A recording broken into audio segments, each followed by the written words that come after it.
배우님들 이야기 들으면서 영화에 대한 생각들 더 잘 정리하실 수 있을 것 같고요. 끝나실 때 저희가 퇴장으로 해서 타투 스티커 선물로 드린다고요. 끝까지 자리에 함께 해주시면 감사하겠습니다. 그러면 오늘의 주인공들을 바로 그대로 모실 텐데요. 입장하실 때 큰박수로 환영해 주시면 감사하겠습니다. 잘 부탁드립니다.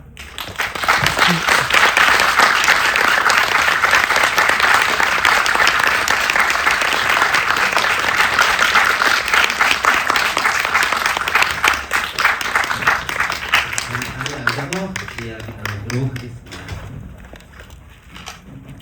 먼저 감독님과 배우님들 개봉 다시 한번 축하드리고요. 오늘 이렇게 자리를 가득 채워주신 개봉을 주비 관객분들에게 인사 말씀부터 부탁드릴 텐데요. 먼저 영화 연출하신 박세영 감독님부터 부탁드리겠습니다. 네, 이렇게 덥고 습한 날 덥고 습하게 만드는 영화를 보러 와주셔서 감사하고 죄송하다는 말씀 올리면서 오늘 얘기를 최대한 재밌게 하도록 노력해보겠습니다. 감사합니다. 끝까지 남아주세요. 감독님도 인사 말씀 부탁드리겠습니다. 4년간의 준비 끝에 이제 세상 밖에 나오게 된 영화라 기대도 많고 또 저도 기대를 많이 하고 있는데 이렇게 자리해 주셔서 정말 감사합니다. 반갑습니다. 감독님도 인사 말씀 부탁드립니다.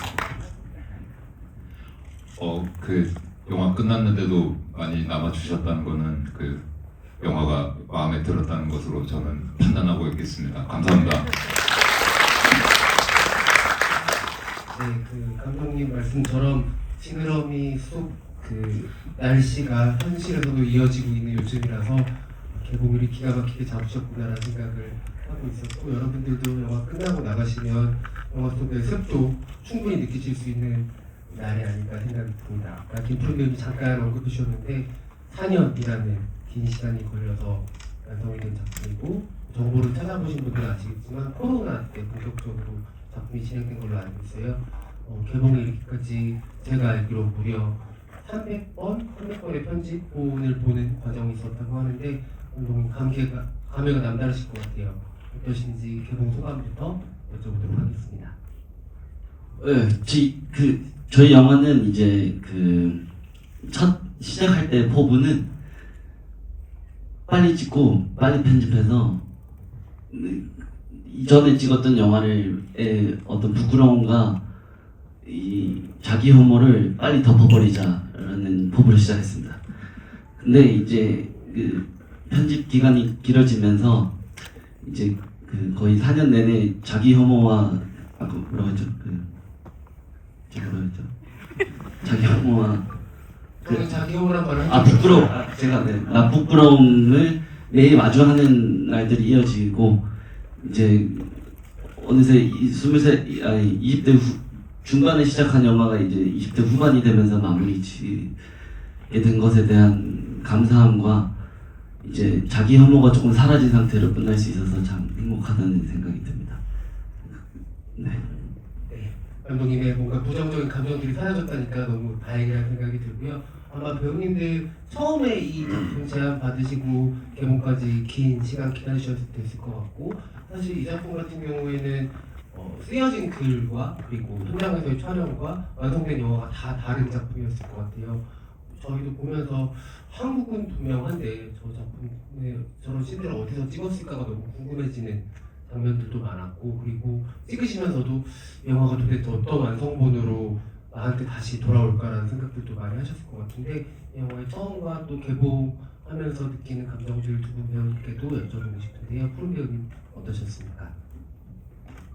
저는 일단 이 영화를 찍을 당시에 미성년자였었어요. 이제 어른이 된 지 얼마 안 돼가지고 근데 그때 이제 4년 전에 영화를 다 촬영을 한 게 아니거든요. 중간중간 또 추가 촬영이 있었고 하다 보니까 제가 이 영화 안에서 성장하는 게 어떻게 눈치를 채셨을 수도 있는데, 막 3초 전에는 4년 전에 제가 나오고 5초 뒤에는 2023년도, 2022년도에 제가 나오고 그러기도 했었어가지고 약간 저도 촬영 당시에 약간 이게 잘 묻으려나 이런 걱정이 많았는데, 영화에서는 잘 편집해 주신 덕에 티가 안 나가지고 또 그때의 모습을 보는 게 좀 새롭고 재밌었습니다.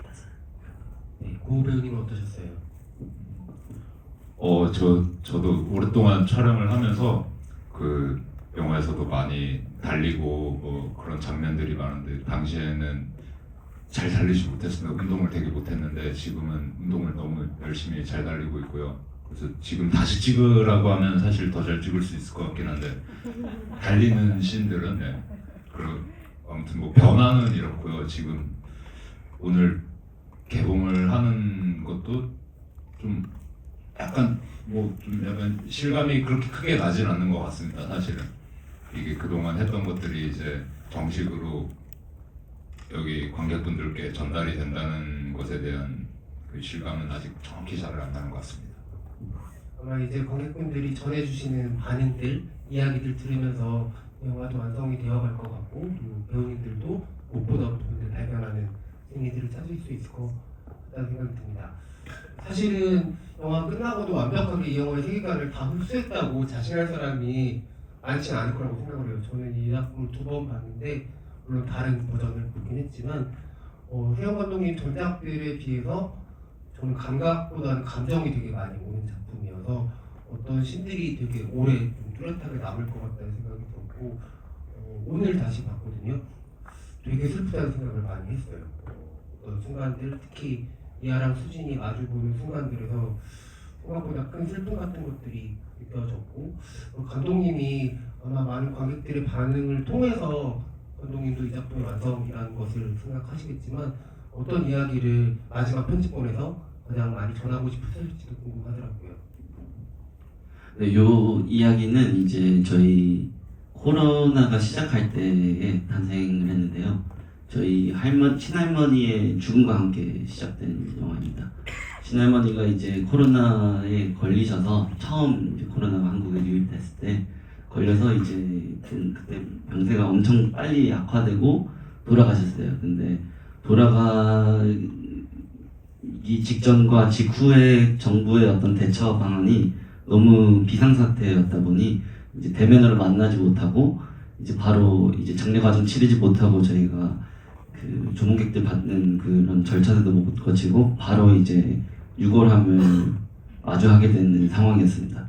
그래서 그런 상황에서 가족들이 이제 할머니를 떠나보내는 어떤 애도의 시간을 못 가진 채로 그 뭐랄까 그 장례 과정의 부재로 인해서 겪게 되는 어떤 상실감에 대한 그 피해 아닌 피해를 한 1년 정도 가까이 이렇게 품으면서 살아갔어요. 어떻게 또 난 보여내야 되는가. 그래서 그런 이제 고민들과 생각들과 대화들을 바탕으로 시작된 영화여서 전 이 영화는 코로나의 기록으로 생각을 하고 있습니다. 그때 어떤 사회적 분위기와 공기와 의심과 불안과 슬픔과 눈물과 고난과 역경들. 네, 아마 여기 계신 관객분들도 모두 코로나라는 시기를 겪으셨을 거고 지금 생각해보면 좀 전생 같잖아요. 한 4년, 5년밖에 안 됐는데도 그때 태어난 수많은 이야기들이 있고 그중에서 가장 비현실적인 동시에 좀 현실적인 이야기 같다는 생각도 드는 작품이에요. 사실 되게 많은 메시지가 있는 것 같기도 하고 어떻게 보면은 아주 단순한 메시지인 작품 같기도 하고 보는 분들에 따라서 되게 다르게 느껴질 영화이기도 하거든요. 배우님들은 이 이야기 어떤 부분이랑 좀 공명하셨는지도 여쭤보고 싶은데 고 배우님은 지느러미 이야기 중에 어떤 부분과 좀 많이 접속이 되셨을까요?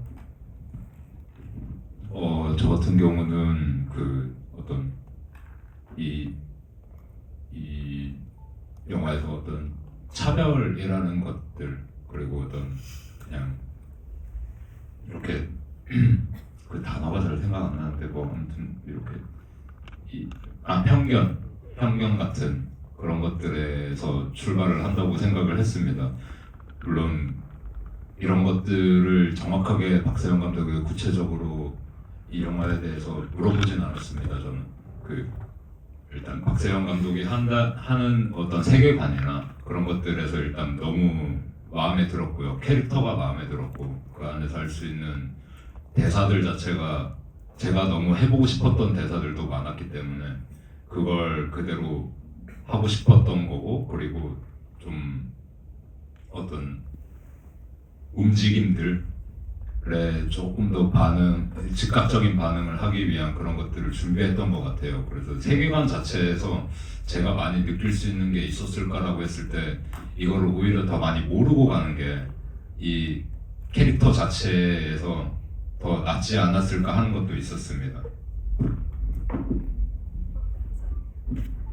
고우 배우님이랑 같은 생각을 하고 있었던 게 신기하네요. 저도 이제 이 영화가 대본을 딱 받았을 때 그렇게 긴 시나리오가 아니었던 걸로 기억을 하거든요. 이제 처음에 이제 장편이 될 거라는 것도 사실 이제 확신을 못 하고 있던 상태에서 이제 대본을 받았었던 거라 가지고 이제 이 캐릭터가 이 영화 안에서 어떤 방향으로 나아가는지 어떤 성격인지가 이제 처음에서부터 영화를 찍는 과정에서 약간씩 조금 더 달라지기도 해가지고 영화를 찍으면서 이수진이라는 캐릭터에 대해 더 알게 됐던 것 같아요. 저는. 이 두 분 사이에 지금 이 자리에는 계시지 않지만 미아 역할을 해주신 영예지 배우님이 계시고 세 분의 얼굴이 클로즈업 되는 순간들이 굉장히 많아요. 또 그때 언어가 구체화되지 않고 얼굴의 뭐 근육이라든지 아니면 눈빛 표정 같은 것들로 대화를 시도하는 것 같은 신들이 저는 되게 인상적이라고 생각을 했는데 세 분 마스크가 또 워낙 다르고 어떤 때 좀 닮아 있고 그런 부분들이 이 영화의 또 큰 정체성 중에 하나라고 생각을 하거든요. 제가 느끼기에는 세영 감독님 작품 중에서는 가장 배우의 클로즈업이 많았던 그리고 길었던 작품 중에 하나라는 생각이 들기도 하고요. 지금 이 자리에 계신 영예지 배우님까지 포함해서 주요 배역을 맡으신 세 분 캐스팅 어떻게 이루어진 건지도 감독님께 여쭤보겠습니다. 그리고 앞서서 이게 TMI지만 여기 포스터 보면 이제 반은 미아 이미 다 알고 있는 거군요. 그치. 이제 캐스팅은 그 고우 배우님이랑 제가 2016년 17년도쯤에 지느러미라는 단편 영화를 찍었습니다. 그래서 제가 대학교에 들어가서 처음으로 직접 카메라를 들고 찍어본 단편 영화인데요. 정말 못 찍었습니다. 제가 그 연출하는 방법도 모르고 촬영하는 방법도 모르고 연기 디렉팅하는 방법도 모르고 거의 아무것도 모르고 있는 상태에서 이렇게 힘들게 이분을 모셔가지고 요 근처에 있는 이촌 한강공원에서 이제 찍고 이제 그 영화를 편집해서 교수님한테 보여야 되는데 교수님이 중간에 이게 17분밖에 안 되는데 중간에 끄라고 하셨어요. 구토 나온다고. 너무 어떤 때문에 그라고 하셨어요? 시작할 때쯤에 그래서 제가 거의 그때 눈물 흘리면서 고우 씨한테도 전화해가지고 고우 씨가 뭐 괜찮아요 뭐 다음에 또 뭐 이렇게 하면 되죠 이런 식으로 말하고 저희가 그때 다짐을 했습니다. 제가 레벨업을 해서 언젠가는 다시 똑같은 제목의 영화로 훨씬 더 좋은 영화를 만들겠다는 그런 포부를 가지고 시작하다가 이제 세월이 지나고 이제 그런 자의식이 생겨서 시작했는데 전혀 그런 발전이 있었는지는 교수님한테 한번 여쭤보려고 하고 있습니다. 캐스팅이라고. 네. 교수님에 대한 질문이 아니고 죄송합니다. 그렇게 고우 배우님이랑은 이제 10편 넘게 같이 작업을 해왔어서 거의 제 포부는 죽을 때까지 제 모든 영화 작업에 어떤 방식으로든 함께 하는 것이 포부입니다. 그렇기 때문에 캐스팅이라는 다짐에서 시작되었습니다. 함께 하자는 다짐. 그리고 푸른 배우님은 제가 이제 촬영 감독으로 돈벌이를 하기 위해서 이제 몇 년 전에 참여했던 단편 영화의 주인공이셨는데 그때는 또 중학교 초반이셨고 저희 거 할 때는 이제 고등학교 초반이었습니다. 어쨌든 그때 보고 어쨌든 이 영화를 이제 시간이 지나고 저희 영화 떠올릴 때 중성적인 캐릭터를 미아와 수진 역으로 캐스팅하고 싶었습니다. 처음에는 남자인지 여자인지 모르는 어떤 젠더레스한 캐릭터를 캐스팅하고 싶어서 그때 푸름 씨가 바로 떠올라서 여쭤봤는데 방금 처음 알았습니다. 이 장편이 될 거라고 생각을 안 했을 수도 있겠다는 것을. 저는 늘 장편이 될 거라고 생각했는데 4시간 이상이 될 수도 있겠다는 생각을 가지고 있었고 각본이 근데 20페이지 정도여서 그렇게 느낄 수밖에 없었을 거라는 생각이 드네요. 그 다음에 연예지 배우님은 학교를 같이 다녔는데 학교 다닐 때는 모르고 있다가 저희 조 감독님이 추천을 해줘서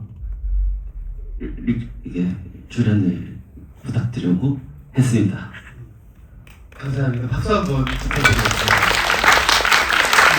이번에 박세영 감독님 단편 만들고 첫 번째 장편인 다섯 번째 흉추 때 혹시 보신 분 계세요? 관객분들 중에? 정말 말씀이 많이 늘었죠.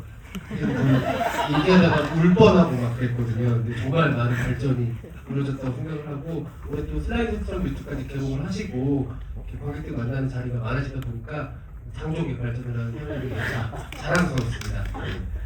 그 배우님들도 세영 감독님이랑 작업하면서 되게 새로운 부분들 많이 느끼셨을 것 같아요. 다른 창작자들이랑 확연히 다른 작품을 선보이는 감독이기도 하고 사실 정말 왕성한 활동력을 가진 사람이기도 하거든요. 오늘도 다른 촬영을 하고 오고 머릿속에 또 다른 영화가 들어있고 이미 개봉할 작품들도 또 있는 정말 늘 영화를 만들고 영상물을 제작하는 것과 거의 함께하는 사람이라는 생각이 들기도 하고 두 분 다른 뭐 작업들과 비교해서 박세영 감독님과의 작업이 본인한테 주는 어떤 재미, 의미 같은 것들이 있다면 어떤 건지도 여쭤보고 싶은데요. 풀 배우님부터 할까요? 저는 몇 년 전에 그 소시오패스와 사는 게 숨이 차도라는 뮤직비디오에 이제 감독님이 함께 해주셨으면 좋겠다 싶어가지고 이제 감독 겸 촬영 감독님 겸 같이 이제 뮤직비디오 촬영을 했었는데 확실히 감독님은 지느러미 같은 이런 고어한 작업물과 이런 영상미를 정말 잘하셨다고 생각했던 게 소시오패스라는 노래랑 그 이제 같이 했던 두 가지 노래가 분위기가 굉장히 다른데 그중 한 개가 이 영화랑 되게 분위기가 비슷해요. 정말 마음에 들었었어요. 물론 다른 이제 영상 작업도 정말 마음에 들었지만 감독님은 이쪽 분야의 천재시다라고 생각이 들 정도로 이쪽 분야가 뭘까요?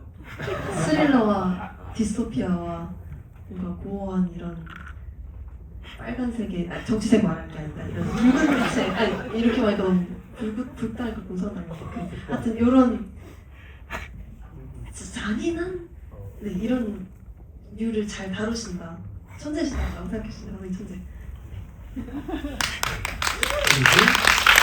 상대적으로 더 감독님 작업 많이 보신 고우 배우님도 어떤 부분을 느끼세요?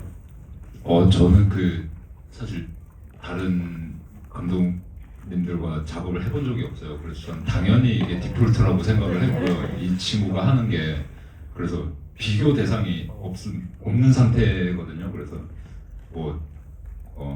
어떤 제가 그 박세영 감독이랑 촬영 현장에 있을 때 느꼈던 것들 이런 거를 잠깐 설명드리자면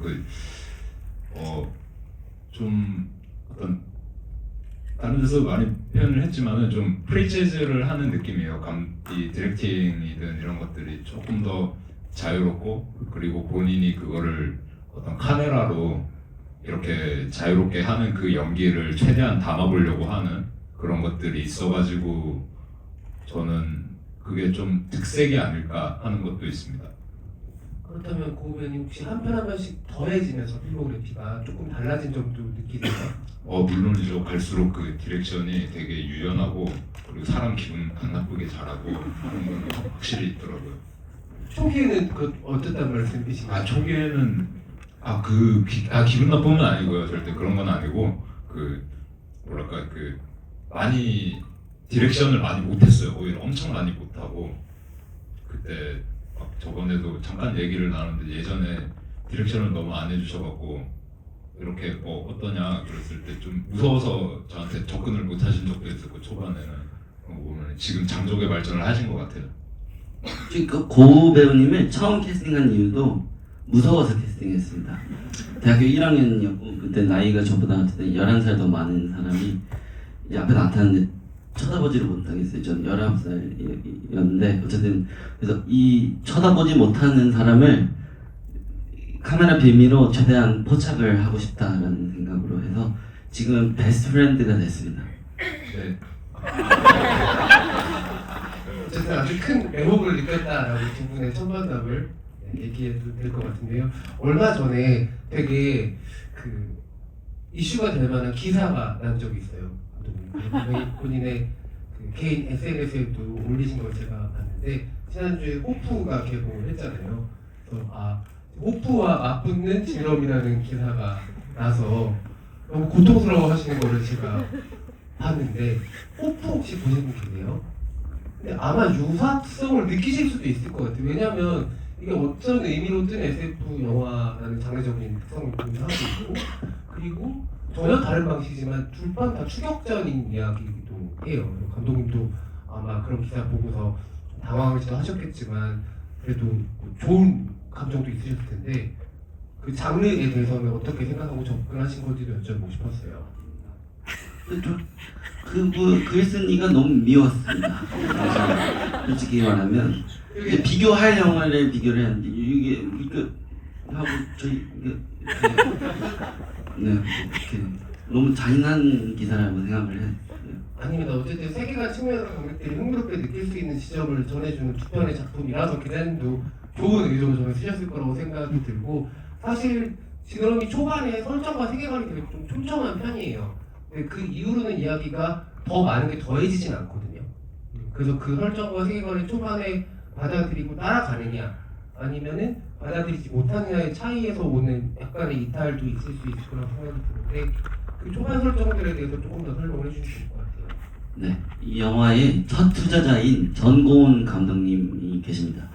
소공녀라는 영화를 찍으신 감독님이신데 이 영화를 응원해 주시면서 해주었던 말이 독립 영화인들에 대해서 우리가 돈이 없지 가오가 없냐라는 말이었습니다. 그래서 꿈을 크게 꾸라는 걸로 저는 받아들이고 그 당시 블레이드 러너 2049, 2047? 49가 개봉을 했었습니다. 그래서 그런 웅장함을 하고 싶어서 시작한 영화인 것 같아요. 근데 애초에 저희가 시작할 때에 너무 명확하게 예산적 한계가 있어서 예산의 한계에 맞는 영화를 찍는 것은 재미가 없겠다는 생각이 들어서 예산이 감당하지 못할 정도의 세계관을 담고 그거를 통과하는 주인공의 시점을 최대한 폐쇄시켜서 예를 들어서 4월의 아들 혹은 어떤 주인공 한 명의 시점만 처음부터 끝까지 이렇게 따라가는 영화처럼 굉장히 좁은 시야로 넓은 세상을 보여주면서 정보도 이 되게 주관적인 시점에서만 펼쳐지게 이야기를 구성을 하고 싶었습니다. 그래서 처음 생각한 영화는 4시간짜리 지느러미의 여정을 처음부터 끝까지, 저는 영화의 주인공을 지느러미라고 생각하는데 지느러미가 어디서 출발하고 어디서 끝나는지를 추적하는 영화로 이제 시작을 하게 되었습니다. 어떻게 보면 첫 번째 시작은 감독님의 전작이었던 5번째 흉추랑 좀 더 비슷한 이야기가 됐을 수도 있을 것 같은데, 왜냐하면 5번째 흉추를 찍고 너무 부끄러워서 빨리 이 영화를 다음 영화를 덮어버리자는 생각에 그거 찍고 몇 개월 뒤에 이제 시작을 한 영화입니다. 한 가지만 너무 말씀을 드리고 싶은 게 다 봤기 때문에 덮어지진 않아요, 감독님. 영화를 세상에 내려보면 덮어지진 않아요. 그걸 깨달았습니다. 그래서 이제 다르게 하고 있네요. 네, 아마 관객분들도 영화의 디테일한 측면에 대해서 궁금한 것들이 많으실 것 같고, 근데 사실상 이 영화는 좀 느껴야 되는 영화긴 하거든요. 내가 느끼는 지점에서 시간을 좀 더 오래 가져가도 되는 영화이기도 하고, 그 장면을 스스로 좀 늘려도 저는 무방하다고 생각하는 영화이기도 해요. 그래서 일단 보신 감각과 그리고 느끼신 감정에 의존해서 영화를 좀 이야기해 주면 좋을 것 같고, 궁금한 부분들 너무 친절하게 다 자신의 뼛속 깊은 곳까지 설명해 주신 박세훈 감독님과 우리 똑똑한 두 배우님들 앞에 계시니까는 편하게 질문 그리고 감상 나눠주시면 감사할 것 같습니다. 손 들어주시면 스태프께서 마이크 전달드릴게요. 뒤쪽에 먼저 가고 앞쪽으로 내려오겠습니다.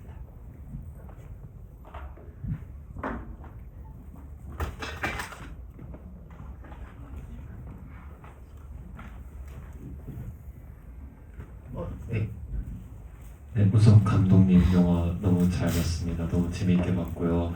그 질문 드리고 싶은 건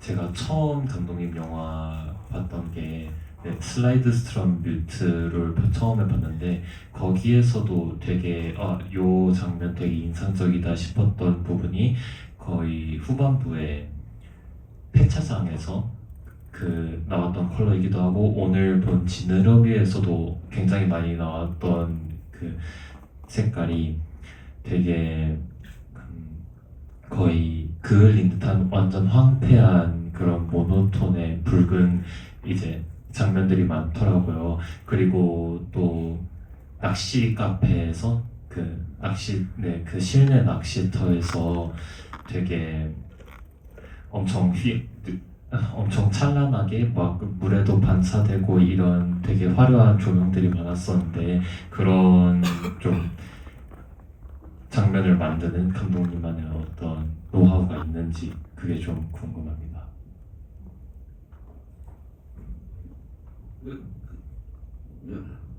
감사합니다. 이 영화의 색은 이제 앞 10분, 뒤 10분 이렇게 총 20분만 저는 굉장히 그러니까 바다에서 점점 더 육지로 들어오는 이야기다 보니 바다를 이제 반전시키고 싶었어요. 저희가 보통 생각하는 바다가 파란색인데 완전히 다른 색상에서 시작을 해서 점점 더 그런 항공 오염이든 그 원인이 되는 이유들을 도시에서 좀 시각적으로 풀고 싶었어요. 그게 무슨 뜻이었냐면 도시에서의 야외 장면들을 항상 거의 흑백처럼 색이 다 죽어 있어요. 채도 색조가 다 빠져 있고 그래서 점점 더 색이 빠지는 과정을 보여주다가 낚시터에 들어갔을 때 색상에 있어서는 그 세상에 존재하는 모든 색깔들을 한 번에 확 터뜨리면서 이렇게 보여주고 싶었는데요. 그런 이유는 낚시터 장면이 저한테 제일 중요했던 장면이었던 것 같습니다. 왜냐하면 아무것도 일어나지 않고 서사가 잠시 중단되고 인물들이 뭔가 여정을 떠난다고 했을 때 아무것도 안 하고 그냥 가만히 앉아 있고 서로 쳐다보기만 해야 되는 공간이어서 그런 정지된 시간 속에서 발생하는 어떤 기억들, 뭐 과거의 어떤 추억들, 아니면 욕망의 발현 등등을 시각적으로 좀 이렇게 표현해 볼 수 있지 않을까 생각해서 했고요. 말씀하신 거에 대해서는 그 두기봉 흑사회 보면 정말 컬러가 이상합니다. 그 두기봉 감독님 영화 보면 그리고 홍콩 80년대 90년대 80년대 그리고 있는데 정말 과감하게 그냥 돌려버리거든요. 이상한 걸로. 근데 그런 어떤 되게 투박함이 어떤 면에서는 되게 저는 과잉되고 뭔가 자의식 넘치고 이런 느낌보다는 오히려 더 이 인물들의 내면적 색채랑 더 닮아 있다는 생각이 들어서 두기봉은 아니지만 두기봉을 따라해보고 싶었습니다. 두기봉 만세. 네, 답변이 되셨을 생각이 들고요. 되게 재밌는 게 전작의 슬라이드 스톤 뮤트 같은 경우에는 꼭 말씀하신 것처럼 좀 다스러드는 재 같은 이미지가 강하잖아요. 근데 진러미는 제목처럼 모든 색깔이 쓰이는 장면들은 물에서 기반한 장면들이거든요. 실내 낚시터 장면도 마찬가지고 그 미아가 걸을 때 부감으로 찍힌 비가 내린 장면의 색깔들이 스며드는 부분들도 그래서 지금 바다랑 벽으로 차단된 공간 안에 인물들이 있고 그리고 프로그램 연기한 수진도 그런 재를 붙이고 있는 것처럼 그래서 우리가 하는 게 되게 신비로운 존재처럼 영화 속에서 그려지는 게 있고 그 물을 기반으로 한 모든 색채들이 좀 변화하고 있다는 게 재미있는 지점이고 아름다운 지점이 아닐까라는 생각을 했습니다. 아래쪽에 손들어주던 관객분한테 마이크 드리고요. 또 다른 관객분들도 질문 받겠습니다. 제가 오늘 압구정 집이대 질문 감독님한테 했는데 오늘 배우님들 오셔서 제가 지금 6번째 보다 보니까 이해가 좀 되긴 됩니다. 많이 보니까 이해가 되는데 고 배우님께서 만약 오메가 역할은 진짜 잘 수행해가지고 제가 영화를 다시 보는 계기가 또 되고 그랬는데 만약 지금 수진 역할을 하는 오메가를 감시하는 그 역할을 하게 된다면 어떻게 역할을 해낼지 잘할 것 같아요. 만약 감시하는 역할을. 그래서 그 역할을 잘할 것 같아가지고 배역을 바꿀 경우에는 어떻게 될지 궁금하고요.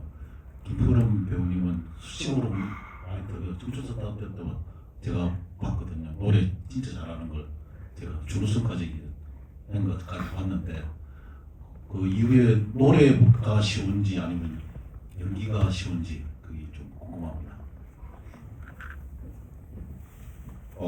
제가 만약에 공무원을 하게 됐다라 그러면은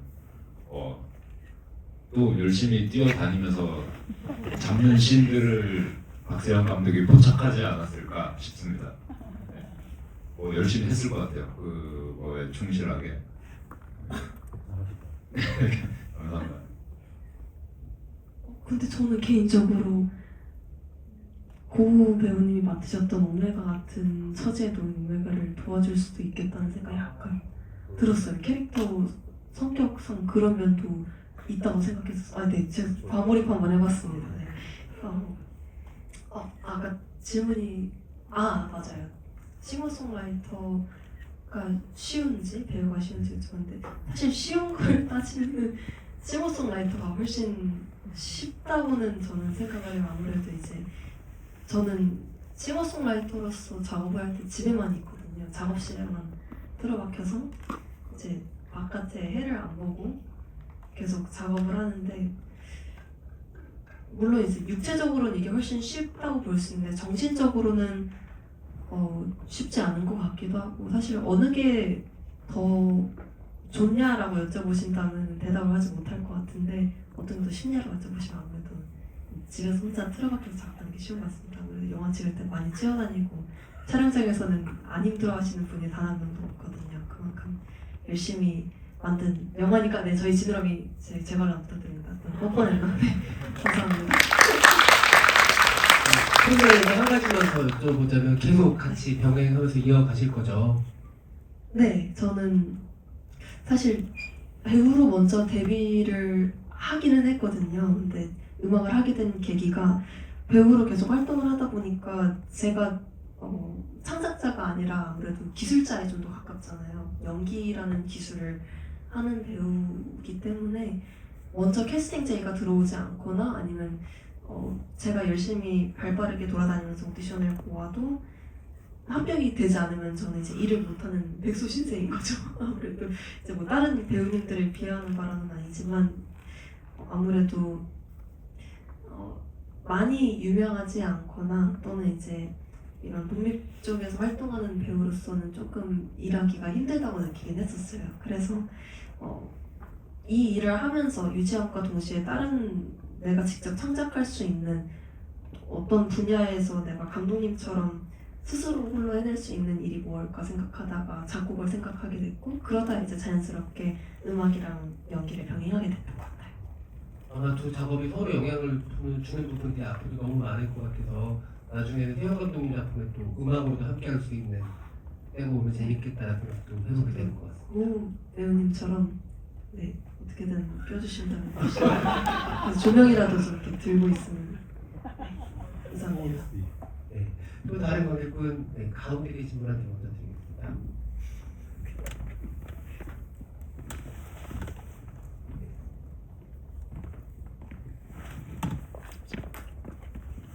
일단 감독님 영화 너무 잘 봤습니다. 영화를 보면서 미아가 굉장히 안타깝게 느껴졌었는데요. 특히 오메가인 미아가 낚시터에서 일한다는 설정 자체가 저에게 조금 잔인하게 느껴졌습니다. 만약 물고기와 오메가가 서로 비추는 존재라면 미아가 그 공간에서 일하는 걸로 설정하신 의도가 궁금하고요. 또 감독님께서 미아를 그렇게 불안정하고 아슬아슬한 인물로 의도하셨는지 또 물고기와 오메가가 어떤 관계로 설정되어 있는지 궁금합니다. 우선 이 영화에서 저는 안타깝지 않은 인물이 없었으면 좋겠다고 생각을 하고 시작을 했던 것 같아요. 왜냐하면 보면은 이 영화에서 캐릭터 설계를 할 때는 설계를 안 했습니다. 그러니까 저희가 보통 이제 영화과나 학교에서 배우는 거는 캐릭터가 변화를 겪어야 된다는 건데 이 영화에서는 변하는 인물이 한 명도 없습니다. 그냥 처음부터 끝까지 되게 수동적이고 반응하고 삼키고 이제 내재화시키는 인물들로만 구성을 하고 싶었습니다. 이 영화는 그런 면에서 되게 플랫한 인물들을 보여주고 싶었고요. 그리고 그런 면에서 이 인물들이 이 공기 아래서 이제 짓눌리며 살아가다가 지느러미를 이제 맞닥뜨렸을 때에 어쨌든 건네받았을 때 어떠한 운명을 맞게 되는가에 대한 영화라고 생각했고 미아가 유일하게 변하기 시작하는 순간 마지막에 이제 복도에서 이제 그 주머니에서 꺼내가지고 쳐다볼 때 정도인 것 같은데요. 그때는 이제 딱 어떠한 깨달음 혹은 성장을 하려는 순간 그냥 죽어버리는 이거를 생각을 했어요.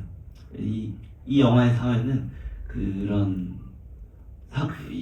자유의지를 되게 허락하지 않는 사회이지 않는가라는 생각을 해서 구상을 했고, 말씀하신 낚시터 설정은 이제 처음에 낚시터가 비어있는 낚시터가 하나 나오잖아요. 그 좀 갈대 거기가. 그래서 원래 설계한 것은 미아와 아버지와 그 삼촌 이 모든 가족들이 처음에 나오는 단체 사진들처럼 해안가에 살고 있던 해안가 가족인데, 이제 정부가 이제 벽을 만들고 사람들 안으로 들여다 보내면서 다른 데 이제 낚시터를 세우게 되고, 그래서 옛 낚시터가 훨씬 더 이제 바다 쪽에 있다가 내륙으로 들어오게 되는 상황이었고, 오메가는 감염이 돼서 오메가가 된다고 생각했어요. 저희 코로나처럼. 그래서 뭔가 갖고 태어난다기보다는 이 발암 물질이든 독성 물질이랑 계속 이게 하면서 이 신체가 변한다고 생각해서, 그러던 중에 어느 순간 바뀌어 있는 상태이지 않았을까라고 생각을 해서 그렇게 캐릭터를 설계를 했습니다. 오메가와 물고기의 관계, 오메가를 저는 인어라고 생각하고 있습니다. 현재 오늘날의 그 머메이드, 그런 면에서 이제 세이렌의 울음소리를 이 정부는 프로파간다처럼 이렇게 선전물로 위협적으로 막 만들어버리고, 실제로 오메가 그렇게 소리 지를 수 있는지도 모르는 상태고, 발가락도 솔직히 어떻게 보면 저희가 실제로 이 영화에서 보는 세 개의 오메가 발가락은 절단된 발가락밖에 없습니다. 오메가가 실제로 세 개의 발가락을 가지고 있거나 지느러미를 등에 가지고 있는 걸 이 영화에서는 제시를 하지 않아서, 오직 그 관료주의 시스템 속에서의 정부가 보여주고 싶어하는 이미지들로서만 이렇게 보여지고, 오메가도 똑같이 저는 인간이지 않을까라는 생각으로 했습니다. 답변이 되었을 거라고 생각합니다. 또 다른 관객분 계실까요? 아래쪽에 먼저 드리고 이쪽에도 드리겠습니다. 예, 안녕하세요. 영화 잘 봤습니다. 며칠 전에 그 배급사 인스타에서 그 트레이닝 리스트 같은 거에서 정리해서 올린 거 있었거든요. 저도 그걸 보고서 이게 미리 참고해서 오늘 이 영화를 봤고요. 그 아무래도 그 삽입곡 그 고르는 과정에서도 비하인드 같은 게 있었는지 그게 궁금합니다. 감사합니다. 삽입곡 고르는 순간이 제 인생에서 가장 힘든 순간이었어요. 베를린에 있는 편집실에서 한 몇 개월 동안 이제 조국으로 돌아가고 싶어하는 마음을 가지면서 편집을 하고 있었어요. 영화를 한 3년 전, 2년 전쯤이었는데, 그때 지금보다 훨씬 많았어요. 근데 이제 진짜 생활이 2층에 있는 집에서 자고 아침 7시부터 밤 10시까지 편집만 하는 거여서 우버이츠 계속 먹으면서 한국 돌아가고 싶다라는 생각을 하면서 편집을 했었던 세월이 있는데요. 그때 한국에 돌아가고 싶은 마음을 유튜브 플레이리스트를 담기 시작했습니다. 그래서 점점 한국적인 노래를 듣다가 어느 순간 알고리즘이 점점 더 딥해지고 더 예전 잊혀진 한국 노래들로 가다가 우연히 발견하게 된, 알고리즘 때문에 발견하게 된 요 트로트 뽕짝 노래들이 있었어요. 신경자라거나 김추자가라거나 뭐 어쨌든 잊혀진 예전 엔카 가수들의 노래들을 발견하고, 그 와중에 편집을 하고 있는데 노래가 그때는 없는 상황이었어요. 영화 안에. 그걸 자연스럽게 넣어봤는데 너무 잘 맞아떨어져서 그렇게 선별하게 됐습니다. 유튜브 알고리즘.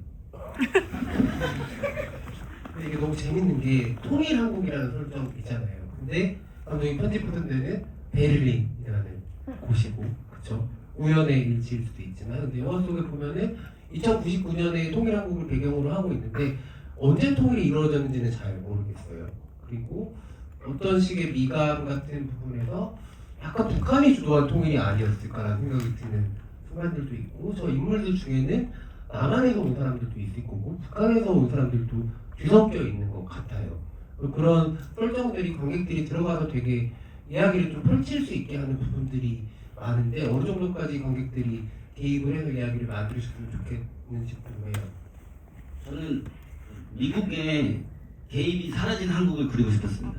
그래서 북한이 이겼다고 생각하지 않았고, 저희가 이제 남북 전쟁과 함께 이게 미국이 확 남한에 확 들어와 버렸는데, 그 미국의 영향과 이 가져온 어떤 자본주의의 영향이 사라진 한국은 어떤 모습일까라고 생각을 해서 뭐 저희 선전물도 뭔가 더 북한적이다라기보다는 하이퍼 자본주의의 이런 디자인들이 사라진 상황에서 좀 손글씨체라거나 어떤 붓화된 폰트들 이런 식으로 좀 더 한국적인 것들로 바뀌지 않을까 했는데 이제 북한적인 것으로 보여지는 이유는 북한이 미국을 싫어해서 이제 가지고 가려고 하는 어떤 아이덴티티가 한국적인 것, 우리 조국의 것, 뭐 이런 것이어서 더 일치하게 된 게 아닐까 싶습니다. 네, 그리고 아래쪽에 손들어주신 분한테 마이크 드리겠습니다. 감독님 일단 영화 잘 봤고요. 너무 감사합니다. 네. 저 근데 궁금한 게 더러운 게 애국자이다 이런 말이 계속 반복해서 나오잖아요. 근데 그럼 낚시터는 사실 물을 사용하는 곳인데 약간 불법 느낌으로 즐기는 약간 그런 느낌인지 그게 궁금했고요. 왜냐면 물이 귀한 사회라는 생각이 들었거든요.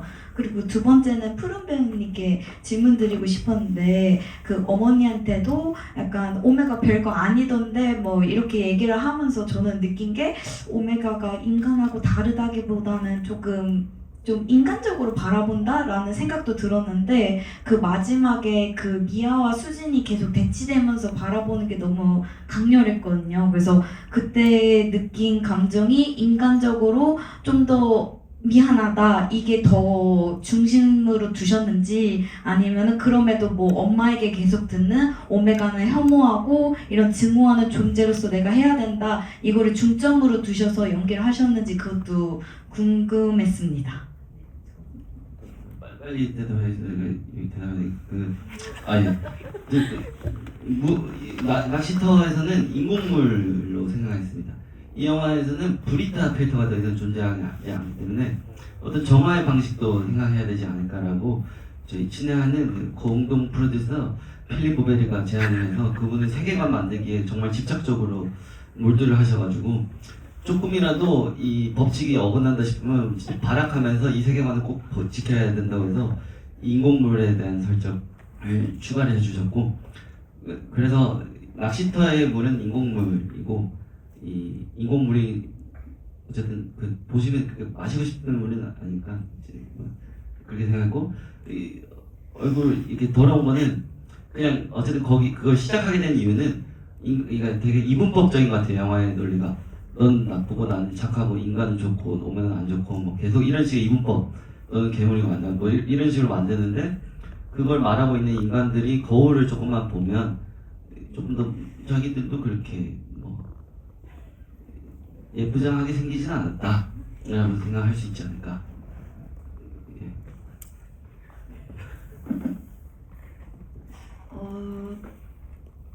제가 생각하기에는 사람은 왜 이제 배고프면은 승질을 부린다고 하잖아요. 그 말처럼 여유가 없어지면은 굉장히 본능적으로 변하고 짐승 같아지고 굉장히 여유가 있고 또는 내가 생각할 시간이 주어지면은 측은지심을 느끼게 되고 조금 더 나아가서 남의 타인까지 이타적으로 생각을 할 수 있다고 생각을 하거든요. 저는 수진이 느꼈던 그 측은지심은 낚시터에서 낚시터랜다.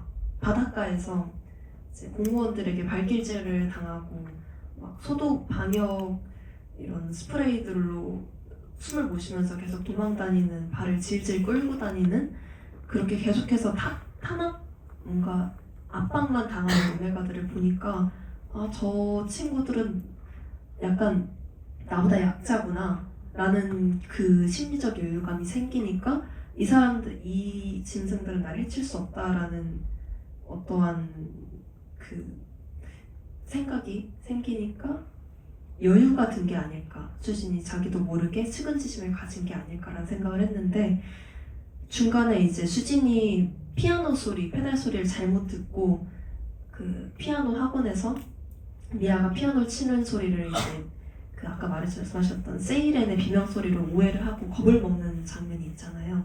그 장면을 기점으로 그 이후로부터 오메가에게 다시 느꼈던 그 측은지심이 없어지고 마음의 여유가 사라지면서 점점 더 본능적인 인간의 모습을 가지겠다고 생각을 해요. 두려우니까 어떻게든 살기 위해서 이 사람을 제거해야겠다. 당신은 나의 적이다라고 인식을 해버린 거죠. 그래서 마지막에 미아와 수진의 얼굴이 교차될 때 수진이 약간 미소를 짓는 거를 보실 수도 있었을 거예요. 저는 그때 미소를 지어야겠다고 생각하고 연기를 했었거든요. 아, 내가 이겼다. 결국 너는 내 아래다. 라고 본능적으로 느끼고 싶어하는 인간도 다들 갖고 있는 그 짐승의 본능을 표현하고 싶어서 그렇게 연기를 했습니다. 임 배우님 이야기 들으니까 그냥 바로 다시 한번 또 보고 싶다는 생각이 들기도 하는 것 같아요. 근데 감독님 정말 색감을 잘 쓰신 게 공무원들 옷 유니폼에만 되게 선명한 노란색을 썼잖아요. 그 붉은색과 푸른색 같은 경우에는 섀도우라든지 이런 부분들이 익숙한 것들은 아닌데 아까 프로님이 얘기하신 여유나 안정감 같은 부분들이 그 유니폼의 단체복 같은 데서 나오는 부분도 있지 않을까라는 생각이 들기도 하고 영화 속에서 되게 또렷하게 기억되는 부분이었다는 생각이 좀 들어요. 또 다른 관객분 계실까요? 네, 이쪽에 보내주셨는데요.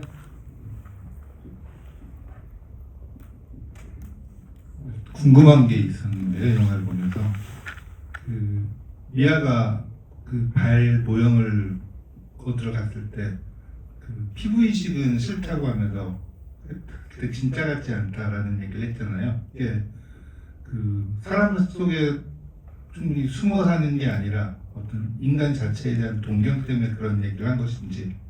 그리고 두 번째 아까 말했듯이 피아노 치다가 페달을 계속 잘못 밟아가지고 그 오메가인 게 들킨 장면이 있는데 그게 피부 이식을 안 하고 실리콘이었기 때문에 혹시라도 그렇게 결과가 나온 게 아닌가 하는 영화 보면서 되게 우려도 했고 그래서 그런 그게 좀 궁금했고요. 그리고 또 한 가지가 있는데 과도하게 오메가에 대한 탄압을 하잖아요. 사실은 미아도 숨어 살지만 인간들한테 피해주는 부분도 없고 피아노 치고 똑같이 살고 있는데 그건 어떤 물이 없는 상황 이런 상황에 대한 통제를 강화하기 위해서 감독님께서 강하게 집어넣은 게 아닌가 좀 여쭤보고 싶습니다. 그리고 영화 너무 잘 봤고요. 배우님들 연기 너무 훌륭해서 진짜 이런 영화가 어떻게 쉽게 뭐 솔루션 주식 결말을 내버리면 되게 실망을 했을 텐데 있는 그대로 보여주면서 먹먹하게 끝나가지고 너무 감동했습니다. 잘 봤습니다.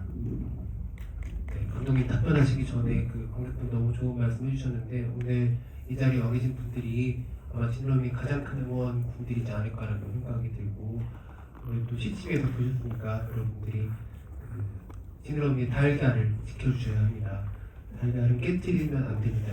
아주 소중한 단백질이기 때문에 여러분들 좋은 평가들 해주시면 앞으로 보실 분들한테 아주 훌륭한 가이드가 되실 거라고 생각이 듭니다.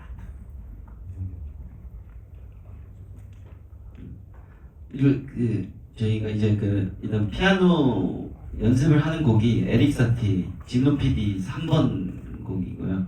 그 다음에 피아노가 그 곡을 계속 연습을 하는 건데 이제 성문으로 이 영화에서 저는 제가 제일 좋아하는 장면이자 가장 큰 비극은 피아노 연습을 하다가 연주를 못해서 죽음을 맞이하게 되는 게 미아라고 생각했습니다. 그러니까 그 설정이 너무 좋았어요.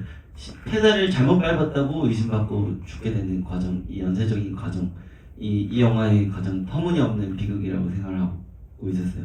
근데 어쨌든 피아노를 연습을 할 때 사실은 에릭 사티 진노 PD 3번 곡은 페달을 밟을 필요가 없는 곡입니다. 그 곡에 이제 에릭 사티가 위에다가 딱 써놓은 노트를 보면 free play라고 했어요. 어떤 방법, 속도, 방식이 정해지지 않고 그냥 그 해석의 자유를 주어지는 상태를 줬는데 미아가 연습을 하고 싶었던 방식이 이 방식이고 페달링을 통해서 어떤 리버브와 딜레이를 주고 싶었던 자기만의 어떤 질감을 추구하고 싶었던 이런 요소들이 저는 되게 중요하다고 생각을 하고 시작을 했어요. 그래서 이 얘기에 있어서 말씀하신 대로 그 PVC 실리콘은 저는 지금 처음 알았는데 그렇게 말씀하시니까 너무 감사합니다. 앞으로 그렇게 말하고 다니겠습니다. 의도를 했어요.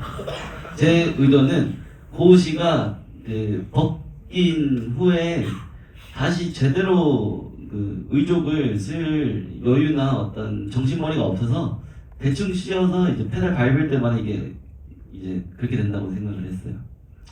그다음에 오메가 탄압, 이 물, 이 영화에서 물이 그 처음과 끝에 그러니까 중간에 등장을 하는데요.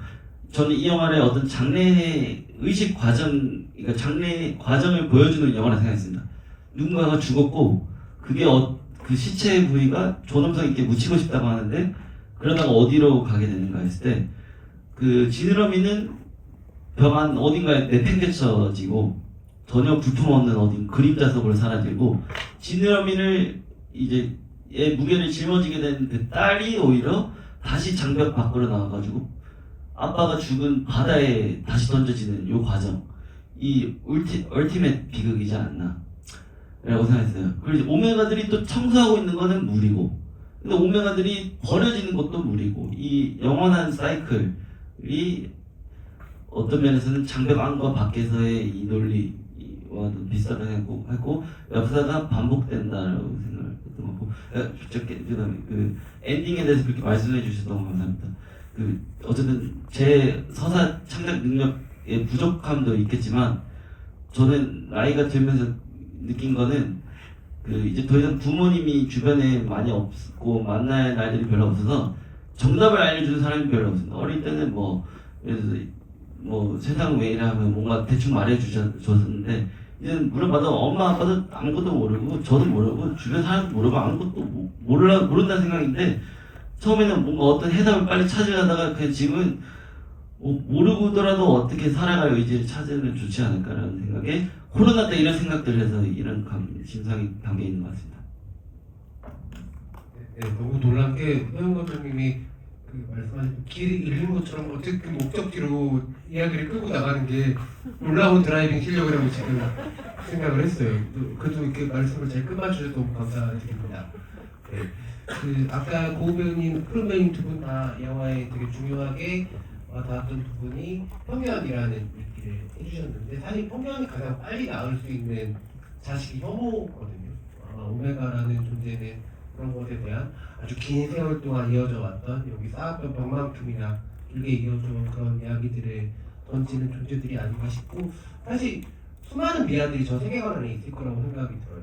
그 낚시터 말고도 다른 어디 곳곳에 있을 거고 또 수많은 오메가와 수진들이 그렇게 만나는 순간들이 있을 것 같아서 아마 지느러미 엔딩 이후에도 저 세계 속의 이야기들은 계속 이어지지 않을까라는 생각이 들고 언젠가 서영 감독님이 이 이야기를 한 번 더 살면서 꺼내주실 날이 있지 않을까라는 생각이 들기도 해서 좀 이르긴 하지만 40대, 50대 되면 속편 같은 것도 해주셔도 너무 재밌겠다라는 생각이 듭니다.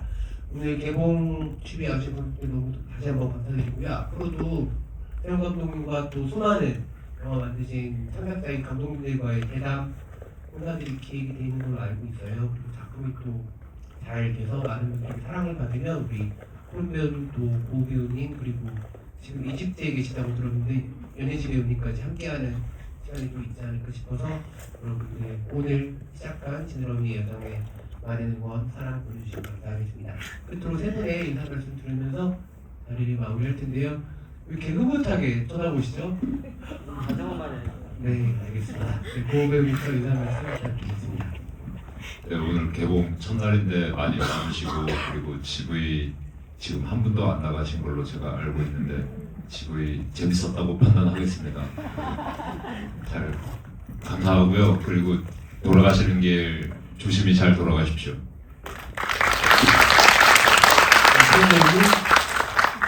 밖에 이렇게 비도 오고 참 집 밖으로 나가기 싫은 날씨가 계속 이어지고 있는데 여기까지 자리해 주시고 또 비 끝이길 기다리시는 건지는 모르겠지만 그래도 재밌게 잘 질문해 주시고 들어주신 여러분들 정말 감사합니다. 다음에 또 뵐 수 있다면 좋겠습니다. 조심히 가세요. 저는 개인적으로 GV를 안 나간다고 GV가 재밌었다고 생각을 하지는 않는 거죠. 왜냐면 저도 관객 입장에서 GV 시작하고 이제 한 5분 지나면 약간 일어나기가 민망하더라고요. 주변 사람도 쳐다보고 나갈 타이밍 놓쳐갖고 어쨌든 이 얘기를 하려는 게 아닙니다. 저희 영화는 혼자 만들 수 없다는 것을 이 영화를 통해서 배웠습니다. 영화 만드는 게 그렇게 쉽지 않다는 것도 배웠습니다. 그런데 너무 즐겁고요. 너무 즐거웠습니다. 4년 동안. 그래서 저는 노동의 정도가 퀄리티랑 절대로 직결되지 된다고 생각하지 않습니다.